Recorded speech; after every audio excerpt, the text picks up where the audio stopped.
Hello mga bestie! For today's video, magkakaroon tayo ng alcohol. A little bit of kwento lang. Si Angko kasi, na-discover ko siya nung nagbakasyon ako sa Australia. I think sa Kmart siya um, madalas. O dun ko ba siya nakita? Parang ganun eh. So, sa Australia ko siya nakita. And pagka namimili ako sa mga second-hand store, usually, pinipili ko talaga yung brandaan ko kasi maganda yung mga blender nila, vacuum, and all that. Pero maganda rin yung mga beauty tools nila. Nagpasabay pa nga ako noon nung nasa Australia ako kasi ang mura ng mga beauty tools nila, wala pang 2,000 tapos matibay and maganda rin siya. So, without further ado, let's start. So, ito naman mga bestie, mga tatlong balik ako sa angko nito. So, hindi ko siya binili ng isang bagsak. Kapag may budget lang, dun lang ako nabili. So, mag-start tayo dito sa mini contour kit. Meron siyang bronze, contour, and highlight stick. So, tatlo na siya in one and it's all minis. But I think okay na yung size niya. It's actually travel size. So, it's more than mini para sa akin ha. Nothing is above 500. So, meron lang ako natira na resibo rito pero iba hindi ko na natabi.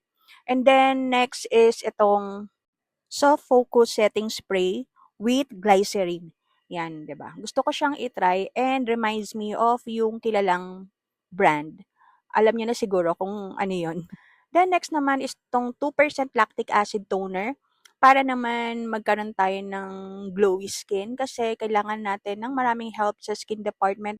So ilabas na muna natin siya lahat kasi luray-luray na yung paper bag nito. Hindi ko talaga tinatanggal sa paper bag hangga't di ko pa siya na-haul. Moving on, ito naman yung liquid lip na demi-matte liquid lipstick nila in the shade nude. So, apat na siya in one pack and puro mga travel size or yung mga minis naman siya. And hindi naman tayo madalas nakaubos ng lipstick. Well, in my case, nakaubos ako pero at least, 'di ba, marami na siyang shades sa isang pack. Then next ito namang 200 organic cotton pads. So sobrang sulit nito for 90 pesos kasi yung iba lalo na dun sa supermarket, 'di ba? Medyo mahal yung mga ganito. And also tong cotton buds, 90 pesos lang din 'to and ang dami na niya. Usually kasi bumibili ako ng mumurahin, yung parang kahoy yung stick niya and nagmo-molds kasi yon. Kaya ito na lang yung binili ko. Then next naman itong makeup pouch. So itong pouch maganda siya, parang medyo waterproof siya and it's dusty pink. And 190 pesos lang 'to. So sa loob nito meron pang ibang mga nakalagay na mga binili ko din. Actually maganda 'tong pouch, spacious siya tapos, malambot yung tela niya although I think waterproof naman siya. Alright, next is 'tong Define Brow Dual Liquid and Pencil Eyebrow Blade. So ito is 130 pesos lang and this is in the shade medium. So dalawang magkaiba yung dulo niya, liquid yung kabila and then yung kabila naman is parang pencil type naman. Then next naman is itong blurring setting spray nila which is 50 ml, 190 pesos lang din 'to.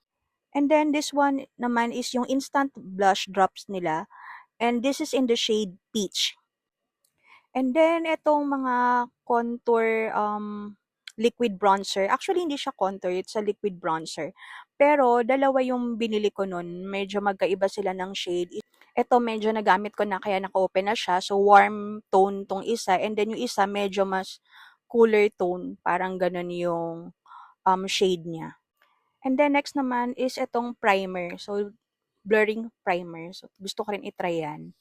Next naman is tong liquid blush nila in Flamingo. Karamihan dito is around 190 pesos lang each. So, ito na nga lahat ng mga pinamili ko dun sa Angko and sobrang affordable niya. So, kung vegetarian ka, maganda rin na mamili dito. So, yung binibilihan ko is usually sa Makati and I think meron din sila Trinoma if I'm not mistaken.